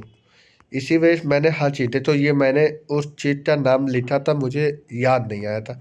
ये तो उसी का नाम है, मैंने वो ध्यान नहीं दिया। ठीक है, फिर उसके बाद देखो, अब ब्लड क्लॉटिंग आ गया। अब blood clotting, it there is a trauma. Trauma centre जानते हो ना, चोट, hurt your select pin, pin चुभाना, bleeding must be stop so that is the river of life. जब हम तभी चोट लग जाती, जानते ही हो, जब भी चोट लग जाती है या पिन तभी, भाई तो लोहे वाली चीज़ लग जाता है पिन, या भी चुभ जाती है, तो उसमें ब्लीडिंग होने लगती है। और ब्लीडिंग तो ही बोलते हैं रिवर ऑफ लाइफ भाई, रिवर ऑफ लाइफ। अगर तुम्हारे अंदर ब्लड नहीं होता तो तुम लाइफ कैसे होता? तो वही हमारी नदी है, वही हमारी नदी है, रिवर ऑफ लाइफ वही है। May not complete flow out. ठीक है, अब देखो, ब्लीडिंग तो स्टॉप करने के लिए हम रिएक्शन चलानी पड़ती है। अब ट्रॉमा साइट क्या चलता है, देखो ये हमें लगता है ये कंप्लीट करने के बाद तुम्हें ये एनसीईआरटी पढ़ा दे, फिर उसके बाद अब चलते लिए छोटे। ठीक है, देखो, ब्लीडिंग तो स्टॉप। अब इसके बाद ट्रॉमा साइट के पास जाओ, फिर ये सेचुरेट करता है थ्रोम्बोप्लास्टिन। यहाँ पे कैल्शियम आया होता है, तो यहाँ पे कैल्शियम आने के वजह ये थ्रोम्बोचाइनेज में बदल जाता है। और थ्रोम्बोचाइनेज में इसके पास प्रोथ्रोम्बिन होता है, और प्रोथ्रोम्बिन हमेशा इनएक्टिव फॉर्म में होता है, कैल्शियम प्लस आर से अटैच कर देता है थ्रोम्बिन। और जो ये प्रो हट जाता है, थ्रोम्बिन में बदल जाता है, ये एक्टिव फॉर्म में हो जाता है। और आल्सो बिहेव एज एंजाइम, क्योंकि इन लग जाए। ठीक है, उसके बाद फिब्रिनोजन और फिब्रिन, ये एक्टिव इंसुलिन चल देता है, चल दिया जाता है चोट पर, जाल बनाता है डेड लाइफ फॉर्म एलिमेंट, जिसे तुम बोलते हो जो ऊपर से एक पपड़ी जम जाती है, उसी को बोलते हो फिब्रिन होता है। क्या होता है? फिब्रिन। क्या होता है? फिब्रिन। ठीक है, अब उसके बाद ये एनसीईआरटी पढ़ लो, फिर रात के लिए इतना ही। एंटीजन या RH antigen similar to one use in the rhesus monkey. मैंने बोला क्या, रिसर्च इस पे हुई थी मंकी पे। ठीक है, hence it is a RH। RH surface of RBC of majority। मैंने बोला मेजॉरिटी सरफेस 80% जो होता वो ह्यूमन पे हो रहा, मतलब तुम ये जानो जो आरबीसी का मैंने फोटो दिखाया था उस पे एकदम फ्लैटेड, मतलब मेनली सबसे ज़्यादा क्या होंगे, आरएच पॉजिटिव। भाई जो फ्लैटेड हुए थे वही पॉजिटिव थे ना। और वही antigen is absent, antigen absent था, वो आर एच निगेटिव था, जैसे ओ पॉजिटिव था। इस post are H positive will not will form specific antibody, और यही वजह से वो एंटीबॉडी बनाता है। ठीक है, are H negative person if sport of the R H positive plus other negative positive will form specific antibody RH antigen, therefore RH group should be match। इसी वजह से निगेटिव पॉजिटिव दे सकता है भैया, निगेटिव दे रहा और इधर पॉजिटिव दे रहा तो मैच चल जाएगा। बिफोर ट्रांसफ्यूजन आर एच इनकम्पलेबिलिटी या मिस मैचिंग दोनों चीज़ देखना होता है। आर एच इनकम्पलीटली या मिस मैचिंग दोनों चीज़ देखना होता है। फिर बोल रहा है जो ये एक्सेप्शन है वो बात कर रहा है, वो बात कर रहा है यहाँ से यहाँ इंपॉर्टेंट पॉइंट है। देखो, has been observe between R H positive blood of the pregnant mother. बोला जो R H negative blood pregnant mother जो होते हैं, प्रेग्नेंट मदर जो होती हैं, वो आर एच पॉजिटिव के साथ फीटस जो होता है, फीटस हमारा जो चाइल्ड का फॉर्मेशन होता है, एम्ब्रियो जो फॉर्म होता है, उसमें R H antigen foetal do not expose to the R H negative blood of the mother. बोला है, अब यहाँ सुनो। First pregnancy add to the blood are will separated by the placenta. जो ब्लड था वो सेपरेटेड था, जैसे प्लेसेंटा था। However during the delivery of the first child, पूरा डिटेल नहीं दिया, देख लो अभी। एनसीईआरटी भी बहुत कम रिस्पेक्ट में बोला। During the delivery of the first child there is a possibility, क्या possibility of exposure of the material blood to a small amount of R H positive blood. भैया वो यही बोला है कि कम रहता है, फीटस के अंदर बहुत स्मॉल अमाउंट में ब्लड जाता है, जिसकी वजह से उसे कोई हार्म नहीं होता है। लेकिन in such of the mother start preparing antibody, और उनके अंदर एंटीबॉडी ओपन हो जाता है, और एंटीबॉडी जब ओपन हो जाए तो आर एच एंटीजन जब सेल हो जाए, जो हमारा प्लेसेंटा था, अब उसके अंदर सेल वापस जाना शुरू हो जाता। भैया यही दिखाया था ना। अब इसके अंदर प्लेसेंटा दूसरी बार जब दूसरा हमारा हमारा फर्स्ट प्रेगनेंसी हो चुका है, तो अब जब दूसरा प्रेगनेंसी हुआ, दूसरा मदर के अंदर जब दूसरी प्रेगनेंसी हुई, तो अब इसके अंदर एंटीजन आ चुके थे, एन आ चुका था। और एंटीजन आने का मतलब अब इस एम्ब्रियो पे खतरा था, ठीक है। तो एनसीईआरटी क्या कह रही है, आर एच कहाँ पे थे, यहाँ पे थे। R H incompletely R H negative blood pregnant mother R H positive to the fetus do not accept. However, यहाँ पे तो however delivery the first amount of the Rh positive blood of the fetus in such the mother start preparing antibody। Mother antibody prepare कर रही थी against are H antigen. भाई antibody क्या करता है, एंटीजन से अगेंस्ट ही तो एंटीबॉडी बनाता है इन हर ब्लड, उसके ब्लड में, मदर के ब्लड में। In case of her subsequent pregnancy, मतलब दूसरी प्रेगनेंसी की बात कर रहा है, the antibody the antibody from the mother R H negative leak in the blood में लीक हो जाता है एंटीजन, और ये किसके पास पहुंच जाता है, फीटस के पास। और फीटस तो डिस्ट्रॉय कर देता है क्या, आरबीसी और फैटल, मतलब फीटस तो या तो वो किस चीज की बीमारियां कर देता है, या तो अनमिया या तो जॉइंटिस। इस कंडीशन तो हम क्या बोलते हैं, मतलब इस कंडीशन तो बचने के लिए एक इंजेक्शन देते हैं, वो होता है erythroblastosis fetalis administration anti R H antibody to the mother immediately after delivery of the child, first child. देख लो ये सारी चीज़ मैंने लिखा है। तो चलो अब ट्रांसफ्यूजन ऑफ ब्लड अब ये कल से लेक्चर में स्टार्ट हो जाएगा, तो बने रहिए। Thank you for that's for all today.